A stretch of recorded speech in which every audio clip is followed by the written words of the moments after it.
Hi guys.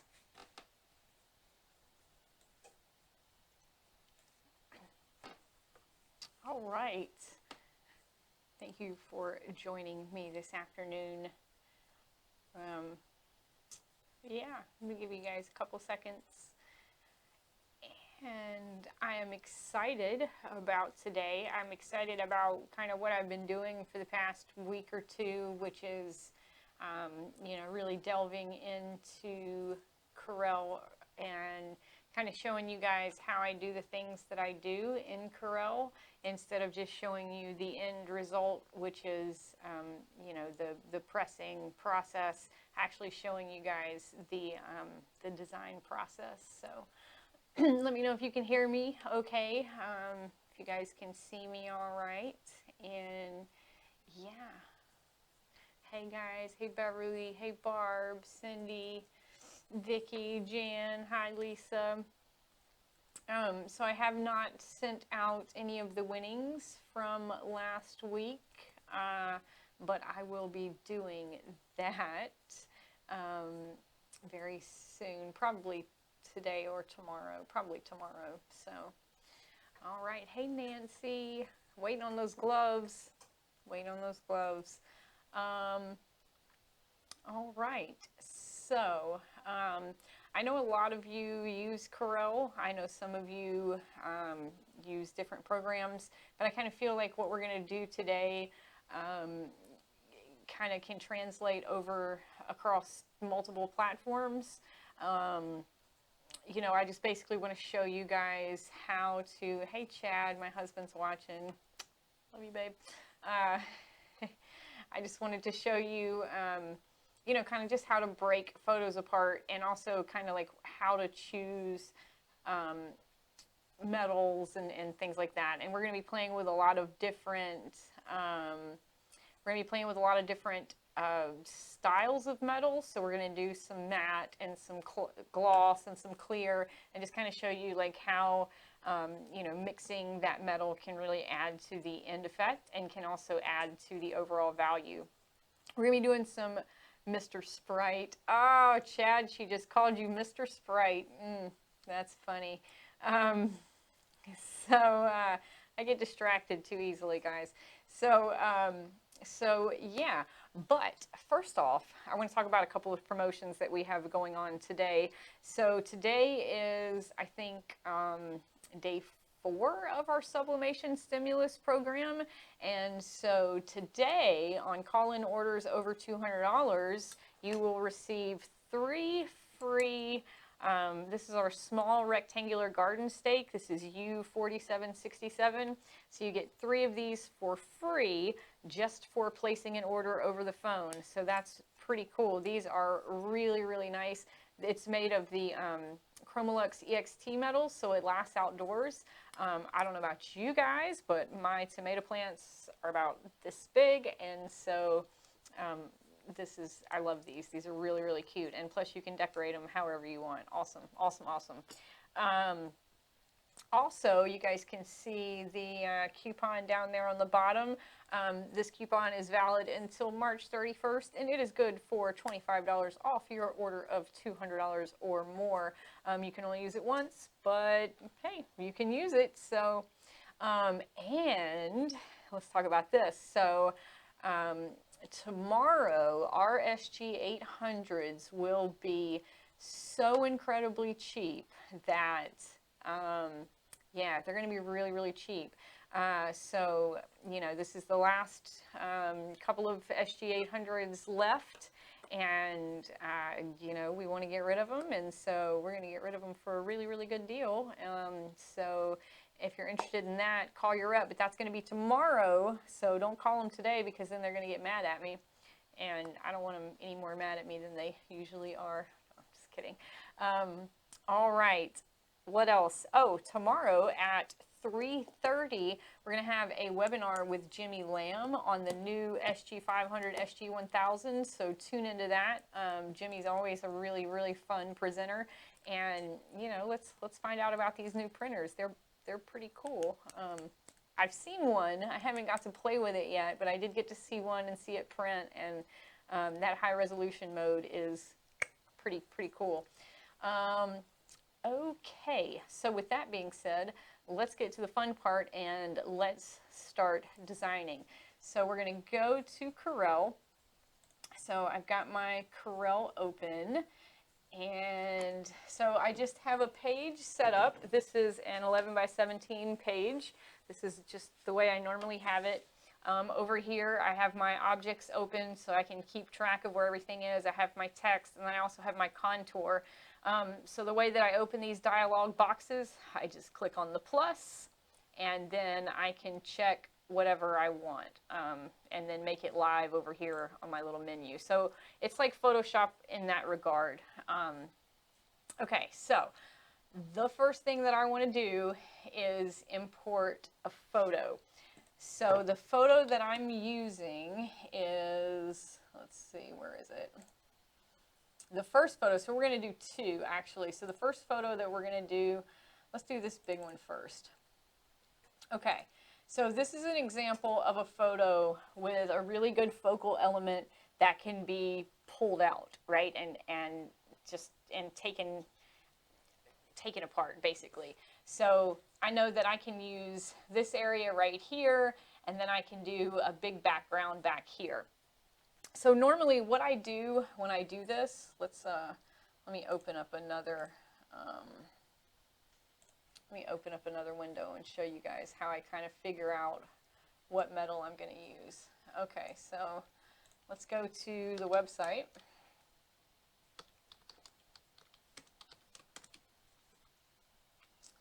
And I'm going to go to Chromolux HD aluminum panels. Okay, so these are all of my Chromolux panels, and I can filter by size, which is pretty great. So I'm going to go back to my Corel real quick, and I see that my photo is 19.2 by 12.8. So I need to find a good box that's going to fit the exterior. But I also want to find a good box that's going to fit the interior. And I'm trying to stay up with all you guys' comments as well. So, okay. Oh, I'm sorry. Margaret, the webinar for Jimmy tomorrow is at 3:30. I'm almost positive it's at 3:30. No, I'm sorry. It's at 3. You're right. I'm wrong. It's at 3. Okay, so I've got my base image, and I know that I want my top stack here. So let's go back to, so what did I say it was? It was 19 by 12. So let's see, let's find something that's kind of comparable to 19 by 12, which would be, well, like 12 by 18. Okay, so I know if I draw a 12 by 18 box, so here's my box, and I'm just going to draw a box. I'm going to come up here, and I'm going to make it 18.25 wide, because remember, I got to have that bleed area, and then I'm going to make it 12.25 tall. Okay, I'm going to center that. So this is one of my favorite things ever. So I can click off of this. I can hit Control A, which selects everything. As you guys see up here, everything is now selected. I can hit P, and it centers it to the center of the page. I know, it blows my mind sometimes too. So there's that. Hey Rose, I'm going to send you your art packs today. Okay, so you guys can see I've got a little bit of some extra here, but I really want to figure out a good size for this. So basically what I'm just going to do is I'm just going to draw a box, and I'm going to see about how big this box is. So this box is 9 by 11. Okay. All right, so let me go back to here, and let's see what's a good size that's 9 by 11. Well, I've got an 8 by 12, but I also have an 8.5 by 11. So let's use that. So if we make this box 8.75 by 11.25, that fits pretty good. Okay. So when I stack metal, I don't, it doesn't have to be perfectly centered because the art kind of speaks for itself. So it doesn't matter that there's more space on this side and more space on this side. But one of the things that I do want to do before I start like chopping this up and kind of power clipping it inside is I want to make this back image here. Yes, Jerry, I am on a PC. Megan, what part did you want me to do it again? Shut up. Oh my God, do that again. I don't know. What did I do? What did I do? What did I do? Was it because I drew a box? Adding that bleed. So, I mean, basically I just know that, my bleed is going to be 1/4 inch. So it's 0.25. So if it's 8.5, then it was, oh, I know. So it was just amazing, centered. I know that P and it centers it to the page is a really, really cool tool. It's a really, really cool tool. Okay, so I want to take this bottom image and kind of fit it a little bit better into my, we're going to call this my big piece of metal for lack of a better term. So I'm going to grab it, I'm going to hold down Shift, and then I'm going to scrunch it in. And when I hold down Shift, what that does is it moves it all together. I think that's called constrained. I think it's called constrained. I think that's what that is called. So, okay. The other thing that I want to do, if you guys can look right here, so I've got this box and then this box, and I want these boxes to touch each other. So I think we talked about the snap to not too long ago, like a couple of days ago. I don't know. This has been the longest week of my life. It feels like Saturday and it's Tuesday. But if I have my snap to on, then I can click on this, pull it up, and it automatically clicks on my other line. If I don't have my snap to clicked, then I'm just kind of flying blind and just kind of guessing that it's actually sitting on there. So click on your snap to, bring it up, and that way it's going to snap, because I do want it to kind of sit on the bottom there. So, okay, I've got 8.75 by 11.25. I've got 18.25 by 12.25. So I've pretty much got my metal set up. Now all I need to do is break my image apart. Hey Keisha, what's up, girl? Yeah, I mean, I just use, yeah, Jeff is right. It's just whatever works best for you.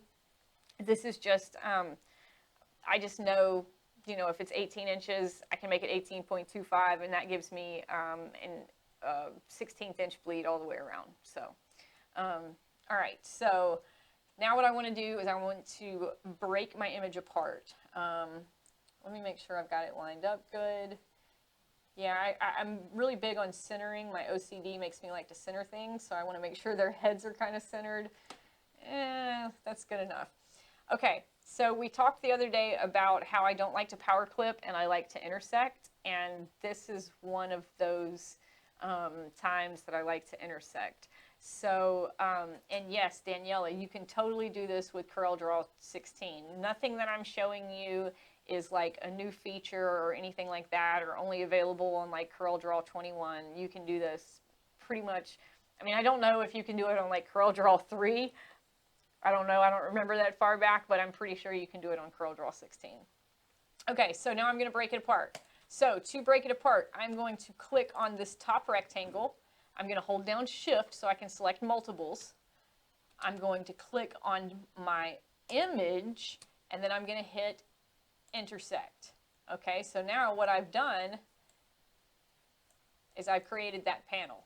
Okay, so now I'm going to do the same thing for my big piece of metal. I click on my rectangle, I hold down Shift, I click on my back image, and I hit intersect. Okay, so now I can delete this box because that's gone, and I can delete this outer image. So now it's basically set up and ready to print. Okay, so, all right, so, oh, well, thanks, Rose. Yeah, I mean, you know, when I learned how to do this, I didn't learn how to power clip. I learned how to intersect. And I know that there's a lot of things that you can do with power clip, but for me, it seems limiting. So I like to use intersect because, you know, I don't know how I would do this with a power clip. I mean, I guess I could figure it out, but to me, you know, this is how I know how to do it, so this is just how I did it. Jerry, the second intersect, so let's go back. Control Z goes back. Oops, Control Z. So that second intersect, so here's the end of the metal. This line right here is the end of the metal, and then here's the actual image. And so that last intersect is what actually fit it to the metal. So just like that. Okay. All right. So now I've got my print files ready. Oh wait, I didn't do that in Corel. Let me go do that in Corel. Okay. All right, Jerry. Yes, ma'am. Sorry. A lot of stuff happening right now. So the version that I'm using is 2019, which I think is CorelDRAW 21. But yeah, you can totally use 16. Okay, Jerry, back to you. Thanks, Miriam. That's super sweet. All right. So that last intersect that I did, so this line right here, this is the end of my metal, and then this is the overhang of my design. So I just clicked on my metal, hit Shift, clicked on my design, intersected it, and then I can delete this, and now it's fitting into the parameters of my big piece of metal. Cool? Cool. Oh, thanks, Keisha. And that is correct. It is swood@conde.com. Okay, so now we're ready to print. All right, so let's go back. We're going to go to this camera. Hi, guys. So I've already printed it. So this is my big piece, right? And this goes on a 12 by 18 piece. And then this is my piece that's going to stack on top of it. And this is an 8.5 by 11 inch piece.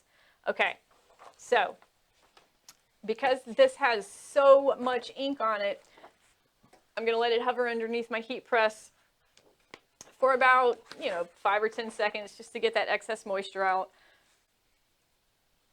And then I'm going to do the same thing with this piece. Now, what I've done with this, and I'm excited about, is I have 2 different types of metal. So we'll get to that in just a second. So one more time. Okay, so I've got 2 different types of metal to do this, and I think this is going to look really good. So I've got this piece of gloss clear. This is U4136. This is our 12 by 18 gloss clear. And then I also have my 8.5 by 11. This is U9544. This is the matte white. So I think that the gloss clear on the back with the matte white on the top is going to look super cool. We'll see. And then maybe like Thursday or something, we can do kind of how I design for different metals. So like for silver metals, I kind of have like a rule in my head of like what type of artwork works better on silver and what kind of artwork works better on matte and gloss and such like that. So maybe we can do that in a session soon. All right. So we're going to do this first piece. This is the 12 by 18, and I need to do this for 2 minutes.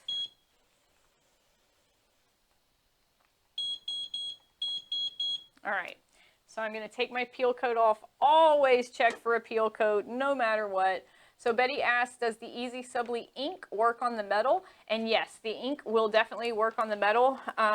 You're not going to get the brightness and the kind of the depth of color that you would get using the SubliJet-HD, but it definitely does work. I'm losing my mic, guys. Sorry. All right. Peel this peel coat off. Boy, that's satisfying. Okay. And now I am just going to align my image with my metal. And then I'm going to use a couple pieces of tape. And we've talked about my tape method and the reason I do it this way, and I'll show you guys that in just a second. So I'm just going to put a piece of tape like this, and then a piece of tape like this. So you guys can see kind of that bleed area all the way around. And yes, I know it's not centered, but you know. Okay. Designs for different metal types would be great. Nice. Thanks, Stacy. What does that say? And out of the room goes my dogs. Okay. All right. Okay, so we're going to press this for 2 minutes, 400 degrees, heavy pressure. Well, heavy pressure, not heavy pressure. So I've got a piece of protective paper on the bottom. I've got my metal face up, image face down. I'm going to cover that with my trusty piece of really disgusting polypropylene. And remember, as long as your metal is completely covered with the transfer, the ink that's on the polypropylene will not go onto your image, onto your metal. Okay. So we're going to press this 2 minutes, heavy pressure. We'll see what we get. Nope, that's not heavy pressure.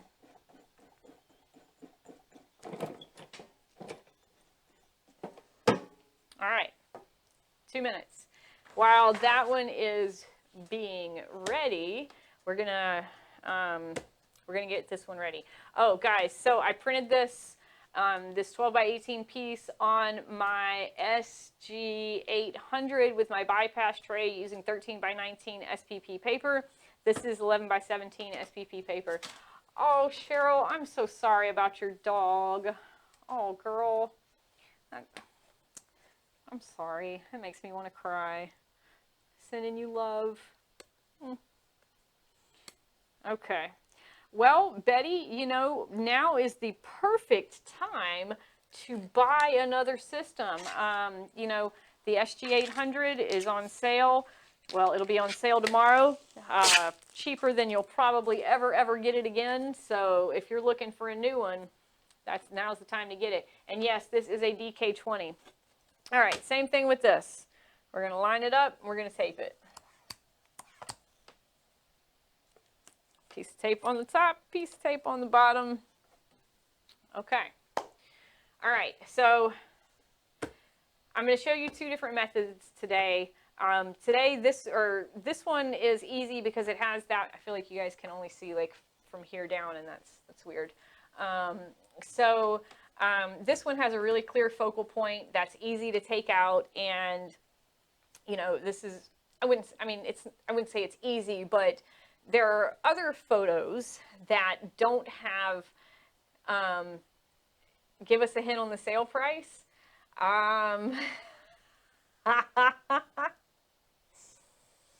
Oh, Margaret, you're funny.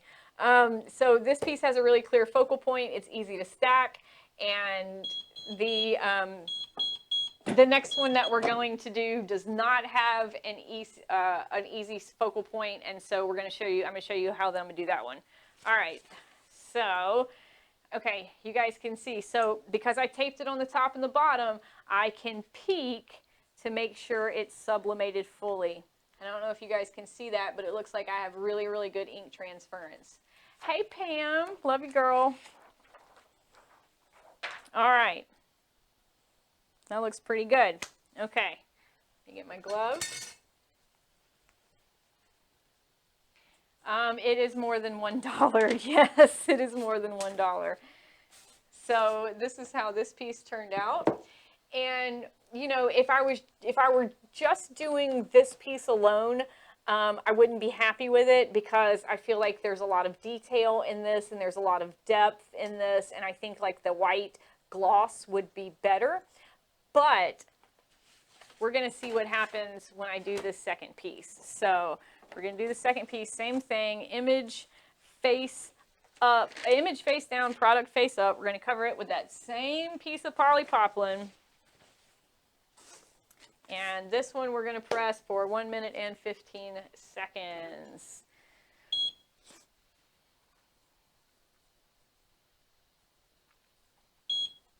Okay. All right. So I brought some other tools with me today. So once this is cool, we have to stack it, right? And so what I have here are I have some of our Chromolux mounting blocks. This is U5902. And basically when you get a U5902, it comes with this, which has like the keyhole for hanging. And then it also comes with this spacer block. And so we're actually going to use the spacer block to stack, and then we're going to use this and another spacer block to hang it. So, and then I also have E6000. When designing for multi-layers like earrings, do you have any tips? I mean, I don't know, Jerry. You'd have to give me like some, I don't know. Oh, guys, so Justin, who works in our marketing department, just had the most adorable baby in the world. Her name is Stevie, and they're at the hospital right now, and he is commenting, I think you should probably be taking care of your wife and maybe burping your baby. Get off Facebook. I'm just kidding. Jerry, if you have a, I don't understand what multi-layer earrings kind of mean.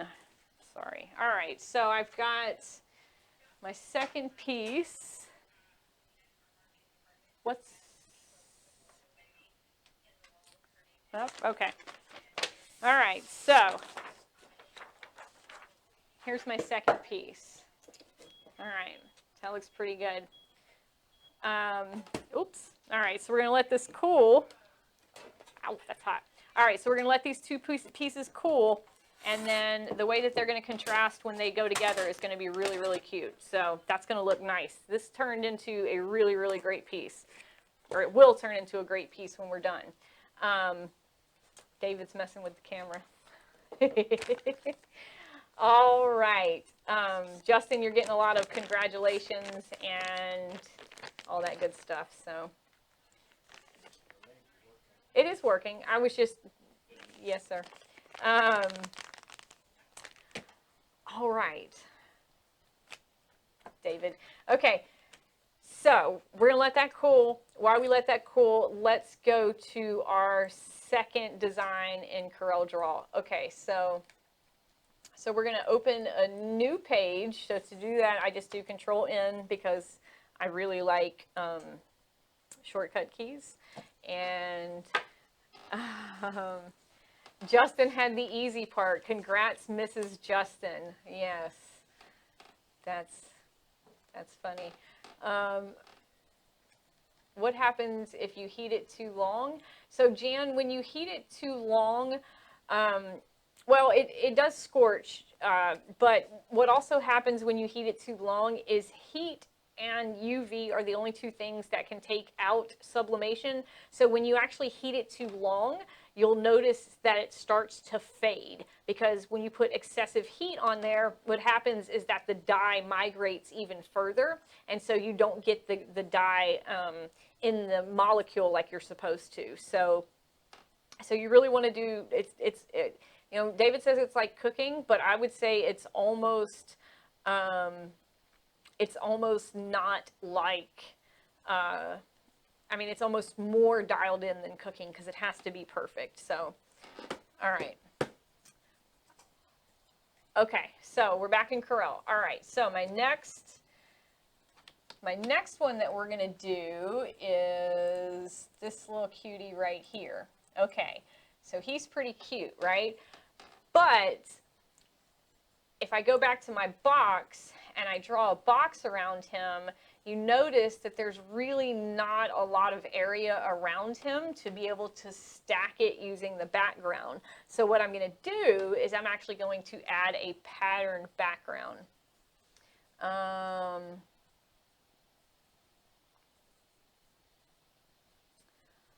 Yeah, Jerry, I'm confused as to what you're asking me. I'm sorry. Let me see if I can scroll up and see.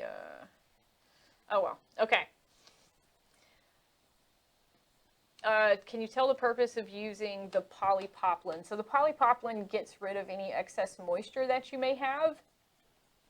So we just recommend it for especially larger Chromolux panels or like any kind of MDF or anything that maybe holds a lot of moisture. So it's just really good in allowing the moisture to escape because the weave is more open than it would be if you were using just regular copy paper.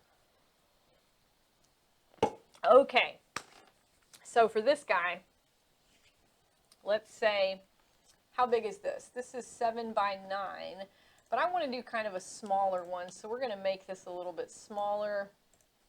We're going to make my box a little bit smaller, and so this is about a 5 by 7. So I know I've got a good 5 by 7 piece of metal, so let's make my box 5.25 by 7.25, and then let's center it all and let me fit this guy in here how I want him to fit. So you guys can see my outline here. Let me make it a different color so you can see it a little better. Okay, that looks pretty cute. So what I'm going to do is I'm going to go ahead and intersect this now. So I'm going to click on my box. I'm going to hold down Shift. I'm going to click on my pattern or my photo. I'm going to hit intersect, and then I'm going to delete this. All right, so now I've got that part done. Now, I want to do something around this guy to kind of give it like a framed effect. So what I'm going to do is just kind of draw a box and see about how does it look. So that's 7.5 by 10. So I bet if we did an 8 by 10, so let's go 8.25 by 10.25, that looks pretty good. So then let's just center it all. So C to center, E to align, and that looks pretty good. But I don't want this blank. I want to put a design here. And I have a great design in mind that is available on CondeDesign.com, and that is holiday green stripes. So all I'm going to do is import the CDR, and I already have it selected, so I'm going to hold down Shift, select my box, hit C to center, E to align, and then I want to send this to the back. So I'm going to hit Shift and page down, and as you can tell, that brought it from up here to down there. I'm going to make it a little bit smaller, and then I'm going to intersect. So click on my box, hold down Shift, click on my design, intersect, and delete.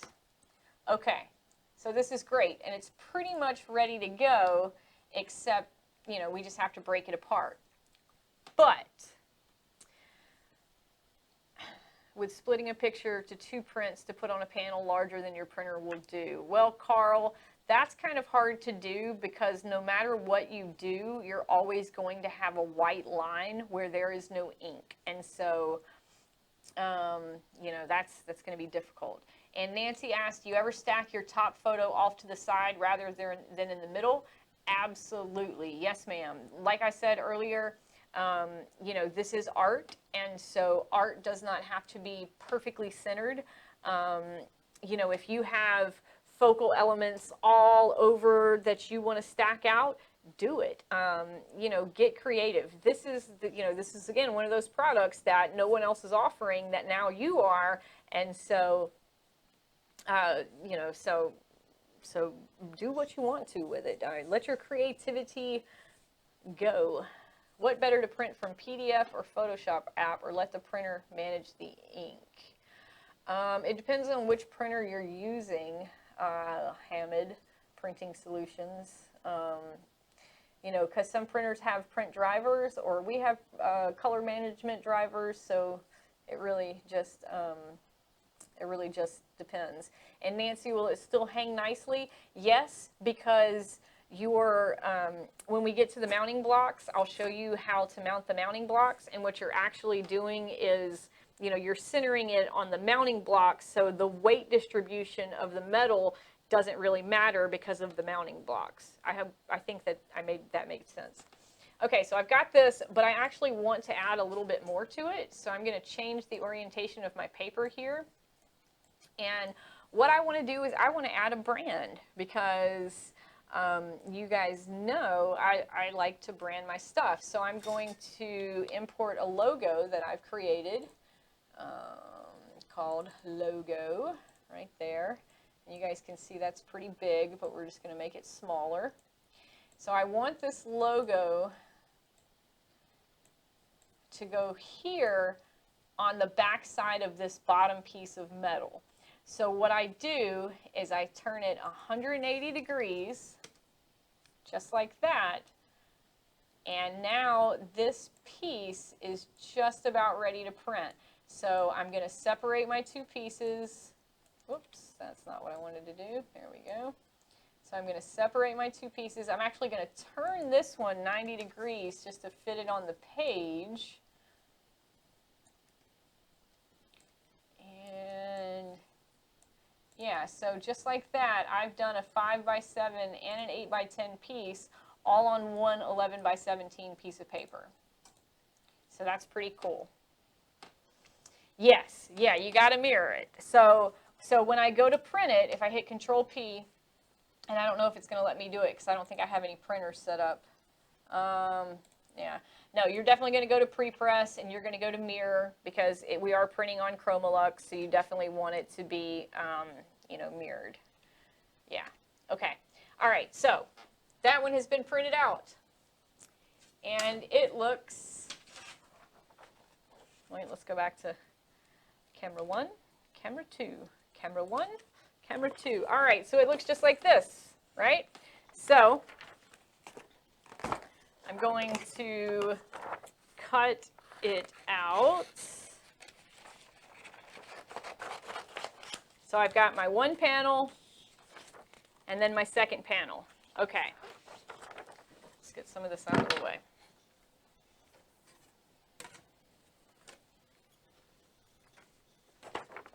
All right, so for this, I am using a 5x7 gloss white U4054, and I'm also using an 8x10 gloss white U5881.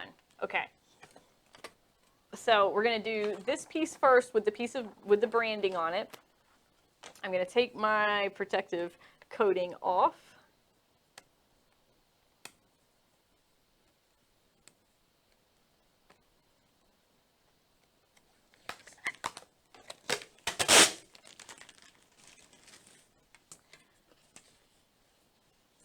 Going to, let's see, let's go down there a little bit. Okay, so I'm going to line it up just like this,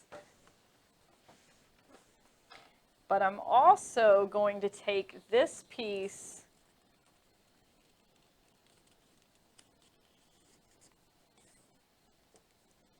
and fold it over just like that. So I'm going to tape it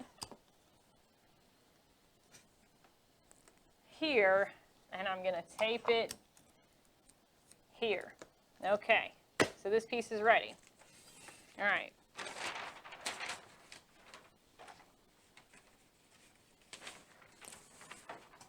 So I got my sheet of protective paper. I've got my image face down, metal face up. But we're going to do both pieces in one press. So I've also got my 5x7 piece here and my 5x7 piece of metal. So I'm going to take my peel coat off.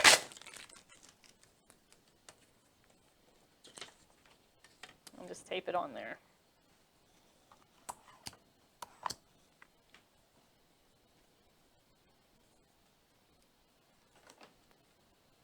All right. So same thing. Image face down, product face up. Cover it with my polypoplin.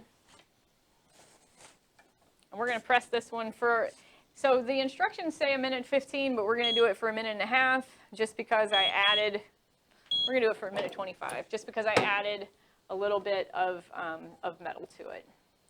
How much bigger do you usually print the image?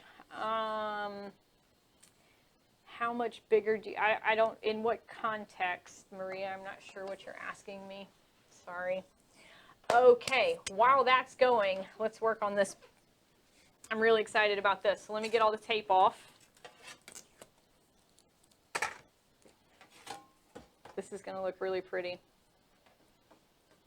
Like the 5x7. Okay, so on the 5x7, I make my box, instead of my box being 5 inches by 7 inches, I make my box 5.25 inches by 7.25 inches. I find that 1/4 inch bleed works really well until you start getting into like the 20 by 30s and all of that. So, okay, so I've got my image here, and I've got my image here, and look how much that contrasts. Doesn't that look, this is going to look really, really, really cute.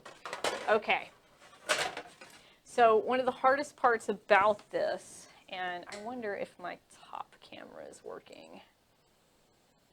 Let me see if I can get this top camera working, guys. Give me just a second. Nope, wrong one. Well, it's not working. No big deal. We're just going to go back to this guy. All right. So many things, so little time.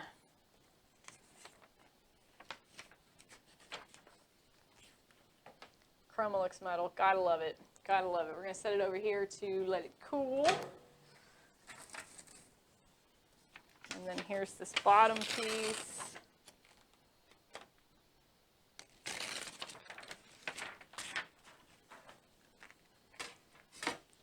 So you guys see how good that bottom piece turned out? With reorder information on the bottom. Fantastic. One press. Okay. Now, let's see if I can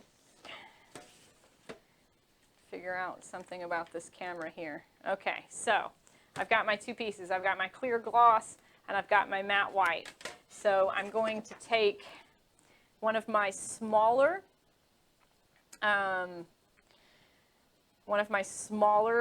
blocks, so it already has adhesive on one side. Well, okay, first off, the first thing that you want to do is you want to set this back side up for to be hung. So normally what I would do is I would have a scouring pad, like a green scouring pad, and I would scour where I want the blocks to go, and that just kind of roughs the metal up a little bit so that the adhesive sticks a little better. But of course, I don't have a scouring pad because I am never ready for anything. So, so instead, what I'm going to do is, what am I going to do? Ugh. I don't know. I don't know what I'm going to do. Well, we're just going to skip that step. So normally what I do after I've scoured it is I come in 2 inches on either side. So, and normally I have a pencil also. Just what is happening to me today? All right, we'll use this and I can kind of, okay, so if I come in 2 inches from the top, make a little bump there, and then 2 inches here. All right, so I know my first panel needs to go about right there. So that's 2 inches. That can't be right. There we go. So that's 2 inches from the top and 2 inches from the side. And then I would do the same thing for this side. So then I'm just going to peel off this backing.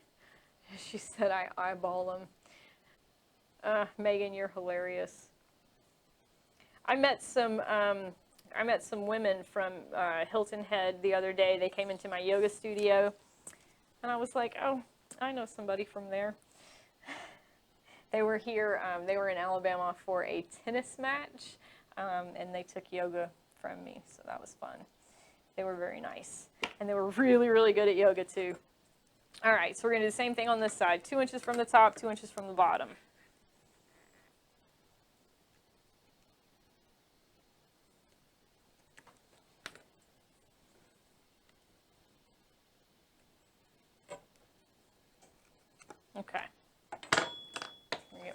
piece.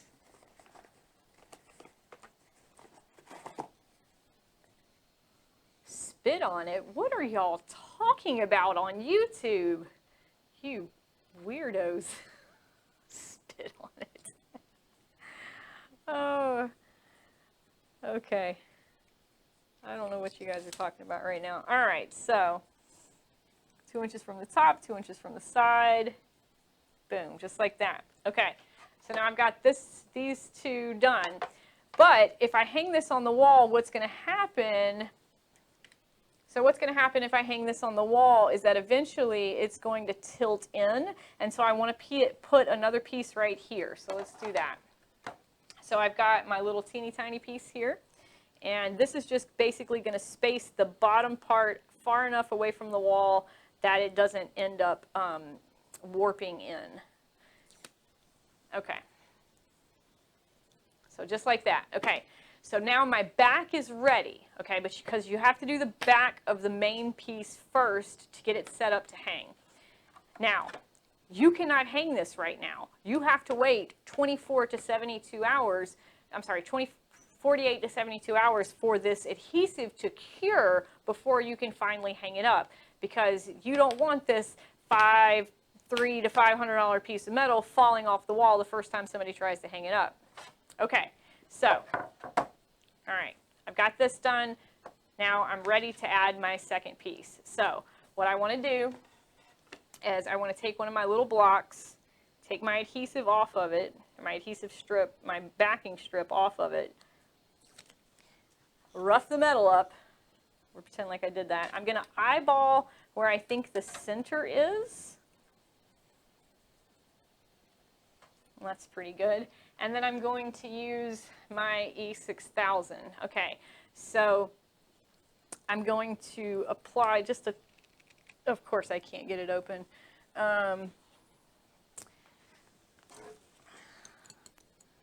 It is adhesive, you know. There we go.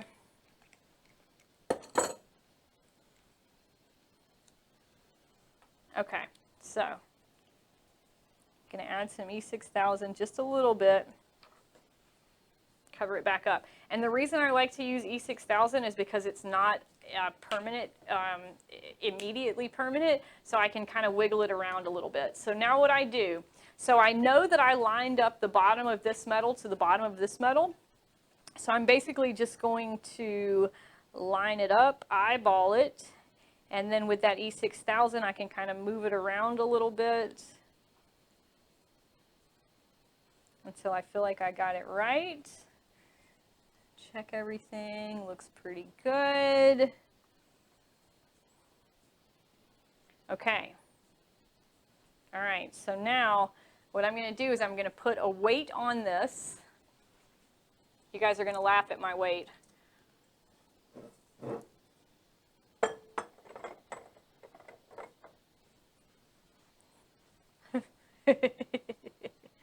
I'm going to put a weight on it, and I'm going to let it sit.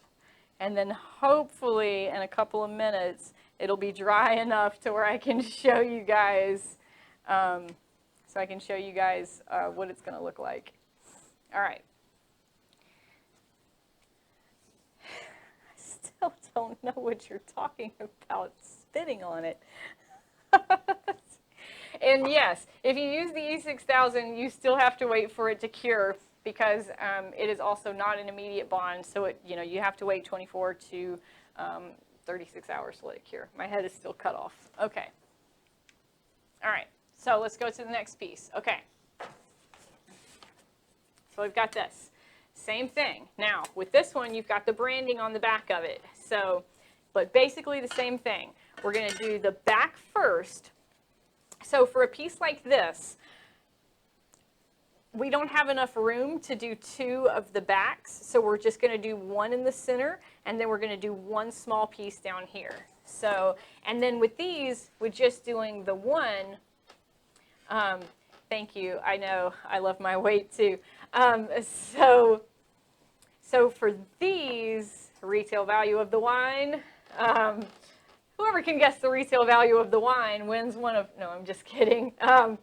All right, so with this one, you can just kind of eyeball it because, you know, you're just going to use one nail and it's not going to be so hard to hang up. So once again, scruff up the back,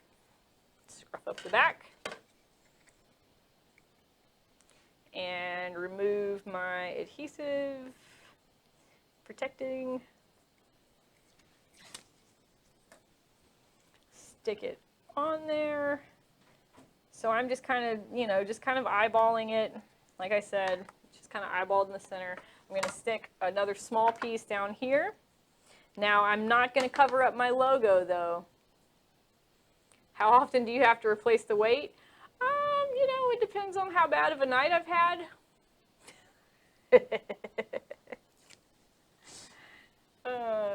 Or spit on it. You guys are still talking about spitting on things on YouTube, and I don't know what you're talking about, and I'm starting to get a little worried about you guys. All right, so I've got my backing. It looks really, really cute. I've got my foreground, which matches my backing, and now I'm just going to do the same thing. I'm going to take my block. Yeah, I mean, a piece like this is an incredibly expensive piece, and we'll talk about that in just a second. Hopefully I can actually show you guys what these look like without them like completely falling apart, but we'll see. All right, so I'm going to add my backing block to just kind of the center of this guy. Add a little bit of E6000.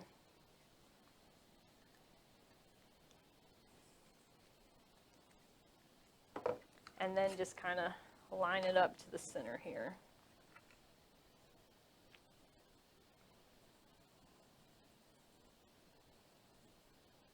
Ooh, this is cute. This is cute. Okay. Hopefully it's not going to... I mean, look at that.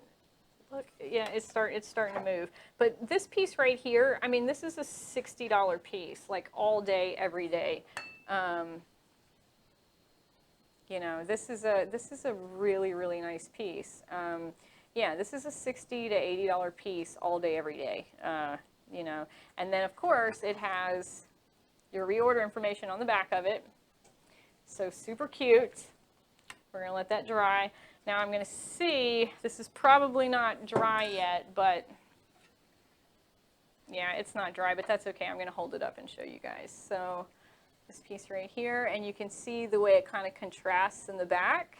Yeah, this is probably a $300 to $400 piece right here. You know, you imagine you're doing weddings or, I mean, whatever. This is a really, really nice. And I like the way that it kind of contrasts, but I think I maybe would have done it a little differently. I might have muted the back and then made the foreground gloss. I don't know. This is why you get to play. But that's the fun part about art is that, you know, you just kind of do what you want, and it looks good. And so, yeah. So let's steady moving. All right, guys. So that's pretty much it for today. Sit down. So the costs of these, you know, I don't know. I can tell you the item numbers. The 12 by 18 is U4136. The 8.5 by 11 is U9544. The 5 by 7 is U4054, and then the 8 by 10 is U5881. So, you know, the most expensive piece is going to be this one, and I think you maybe have probably like $25 or $30 in it. But you think about, you know, you're going to sell this piece for $300. So, you know, this is a really, I mean, it's a huge ROI. You know, this, I think it's actually like $15 for all of the components of this piece, and you know, this is a $40 or $50 piece. So I want to try that curving the substrate to see what it looks like. Oh, Jeff, yes. So, and what I've done, let me see, do I have, so I've done things like this and putting it on a flat back. I don't know if you guys can tell this is curved, and then just, you know, adhering it here. And I mean, there's some really, really cool things that you can do with stacking metal. And yes, absolutely, you can get this much. Absolutely. Guys, do not underprice your things. Do not underprice your things. I mean, imagine this, right? Like this is, you know, this is a photo that you got taken of you and your bridesmaid or something. And I mean, this is not a $30 photo. This is a piece of art that someone is going to hang in their house for the rest of their life, that is going to last 30 years. Absolutely, this is at least a $300 piece. When I have been, you know, I travel a lot, and sometimes I am amazed by the amount of money that people charge for the Chromolux. I've seen pieces just 12 by 18 that are $400. Just Chromolux pieces, 12 by 18. It's amazing. I was in Big Bear, California in September, and I went to an open air art market, and the guy had a piece of Chromolux, and it was a bigger piece. You know, it was probably, I want to say it was probably 30 tall by maybe like 4 foot wide, and he wanted $6,000 for it, and he got it. Someone bought it. So, you know, you can always, when you start to decrease the value of your products in their pricing, then you really decrease the value of your products. I mean, you know, people are, believe it or not, it's a psychological game. You know, it's a psychological thing. People see a really nice item and it's priced low, and they think that it's not worth anything. So, you know, it's kind of a fine line of what can I get for this? Remember, you are artists and you are selling your art. You know, and let's say you're not even an artist. You can do this without having to do one piece of design work. All you had to do was break apart a photo that your customer has given to you. So, all right, guys. I think I underpriced because I know how easy it is to make. Yeah, but Nancy, think about, I mean, how much have you spent on your equipment? How much have you spent on your substrates? How much, you know, yeah, it may be easy for you to make, but it's not easy for anyone else to make. I mean, that's like, you can't do that. You can't do that. You have to think of this differently. So, all right, guys, that's all I got. Thanks so much for tuning in today. I'll probably go live on Thursday and talk about like different substrates or different metal finishes and what looks good on different metal. So yeah, and if you guys have any, if you have any suggestions on classes that you would like to see, I know a lot of us are stuck at home. Let me know. Email me swood@conde.com. I will take it into consideration. And don't forget Jimmy's webinar tomorrow. Don't forget that great coupon code, NVM Spring 20, $20, $25 off your next order of $200 or more. And yeah, okay, that's all I got. Bye, guys. Thanks for joining.